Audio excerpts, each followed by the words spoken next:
40 మందిని మత మార్పిడి చేశారు నేను కృష్ణా పుష్కర్ ఘాట్స్ లో మొన్న. సామూహికంగా మత మార్పిడి చేసుకుంటుంటే ఎవరి ధైర్యంతో చేస్తున్నారు వీళ్ళు? అక్కడ ఎదురుగా ఉండే ఎండోమెంట్స్ డిపార్ట్మెంట్ కనిపించట్లేదా? మీరందరూ హిందువులు. ప్రధానమంత్రి గారి గొప్పతనం గురించి తెలియచెప్పాల్సిన అవసరం లేదు. ప్రధానమంత్రి గారి కళ 400 పార్లమెంట్లు పైన కొట్టాలి.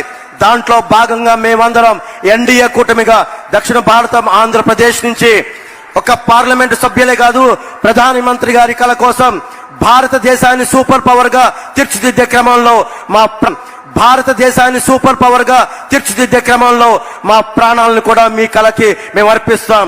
నా ప్రాణాలను కూడా మేము మీకు అర్పిస్తామని తెలియజేసుకుంటాం. 340 సీట్లు వస్తేనే మణిపూర్ లో చర్చలను తగలబెట్టారు. క్రైస్తవుల్ని దారుణంగా ఇళ్లలో దూరి చంపారు. అక్కడ మహిళలనండి, ఇక్కడ క్రైస్తవరాలా, ముస్లిమా, హిందువా, సిక్కా, జైన్ పక్కన పెడదాం. మహిళలు గౌరవించే దేశం కదా మన దేశం. అక్కడ మహిళల్ని నగ్నంగా ఊరేగించారు. కానీ అక్కడ బీజేపీ గవర్నమెంట్ పట్టించుకోలే, దాన్ని అరికట్లేదు. 300 సీట్లు వస్తే ఈ పరిస్థితి ఉంటే 400 సీట్లు రప్పిస్తానంటున్నారు పవన్ కళ్యాణ్ గారు. ఎందుకండి? కానీ బీజేపీ 400 సీట్లు నెగ్గాలి అని కోరుకుని ఈ రాష్ట్రంలో ఉన్న, ఈ రాష్ట్రం కాదండి 2 తెలుగు రాష్ట్రాల్లోనే కాదు భారతదేశంలో ఉన్న ఈ బడుగు బలహీన వర్గాలు ఎస్ఎస్టీ బీసీ మైనారిటీలు అందరికీ ఆయన వ్యతిరేకంగా ఆయన స్టేట్మెంట్ ఇవ్వడం పొత్తు ధర్మానికి అది మీకు వ్యతిరేకం అనిపించట్లేదా? అందరికీ జై శ్రీరామ్. విన్నారు కదా, మళ్ళీ మురిగిన మహాసేన రాజేష్ అలియాస్ మాడాసేన రాజేష్ అలియాస్ రాజేష్ సిగ్గుబిల్ల అనేటువంటి పిచ్చి కుక్క. సో వీడేం మాట్లాడాడో విన్నారు కదా.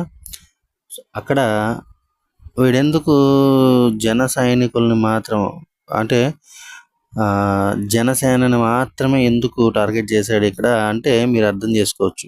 దగ్గర వీడికి టికెట్ క్యాన్సిల్ చేసిన తర్వాత వీడు చేసే రాజకీయ విశ్లేషణలు అన్నీ చూస్తూనే ఉన్నారు దాదాపు. అందులో ఇది ఎందుకు వీడిప్పుడు ఇది మాట్లాడాడు అనేసి అంటే, వీడెందుకు ఇలా మురిగాడు అంటే చాలా స్పష్టంగా గమనించండి. సనాతన ధర్మం గురించి, అంటే ధర్మం పట్ల అవగాహన, ప్రేమ, అలాగే దాని పట్ల బాధ్యత కలిగి ఉన్న వాళ్ళు వేరే ఏ లుచ్చా పార్టీల్లోనూ లేరు.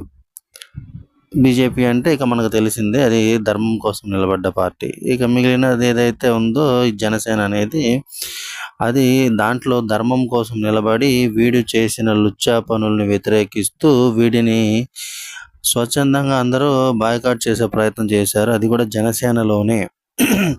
గమనించండి, జనసేన అనేది ధర్మం కోసం నిలబడ్డది అనే విషయంలో వీడు జనసేనని టార్గెట్ చేసి ఎలా మాట్లాడుతున్నాడు పవన్ కళ్యాణ్ గారి మీద అనేది మీరు చూశారు. సో ఇక్కడ పవన్ కళ్యాణ్ గారు మాట్లాడిన మాటలేంటి, వీడు మాట్లాడిన మాటలేంటి? మణిపూర్ గురించి మాట్లాడుతున్నాడు. దేశంలో జరిగిన అల్లర్లు నిజమే. ఇప్పుడు ఒకవేళ గనక కాంగ్రెస్ గనక మళ్ళీ వస్తే, గుర్తుపెట్టుకోరే, కాంగ్రెస్ గనక మళ్ళీ వస్తే మణిపూర్లో జరిగిన ఘటనలు మళ్ళీ జరుగుతాయి. అక్కడ మణిపూర్లో జరిగింది ఏంటి అంటే కనుక న్యూడ్ షీ టీమ్. సో వీళ్ళు ఏం చేస్తుంటారంటే ఆన్లైన్ సెక్స్ వర్కర్స్ అంటారు వాళ్ళని. సో వాళ్ళు వచ్చేసరికి న్యూడ్గా ఉండి వాళ్ళదంతా ఒక షీ టీమ్ అనమాట. సో వీళ్ళ పని ఏంటి అంటే కనుక ఈ కాంగ్రెస్ ఇచ్చిన కాసులకు కక్కుర్తిపడి మమ్మల్ని బట్టలోడి తీసి తిప్పారు అనే రీతిలో, వీళ్ళెటు ఆల్రెడీ న్యూడ్ షీ టీమే కాబట్టి ఆ రీతిలో కావాలని ఎన్డీఏ మీద తప్పుడు ప్రాపగండా అనేది చేసి మణిపూర్లో అల్లర్లు సృష్టించారు. ఆ టైంలో మనం వచ్చిన వీడియోలు కూడా చూసాం. ఇప్పుడు ఏదైతే సాయుధ బలగాలు అనేవి ఉన్నాయో వాళ్ళని కూడా ఈ షీ టీమ్ అనే వాళ్ళు తరిమి కొట్టినటువంటి వీడియోలు చూసాం. నిజానికి సైన్యం అనేది వస్తే, ఆర్మీ అనేది ఏదో వస్తే అది కంట్రోల్ చేస్తుంది. మరి కంట్రోల్ చేయనీయకుండా ఎందుకు వెళ్ళగొట్టారు అన్నది మనకు తెలిసిన విషయమే. అండ్ ఇంకోటి ఏంటంటే, ఇది సిబిఐ ఎంక్వైరీ కోసం వేస్తే సిబిఐ అసలు ఎంక్వైరీ అవ్వద్దు అనే రీతిలో వెనక తగ్గారు. అది కూడా చాలామంది తెలిసిన విషయమే.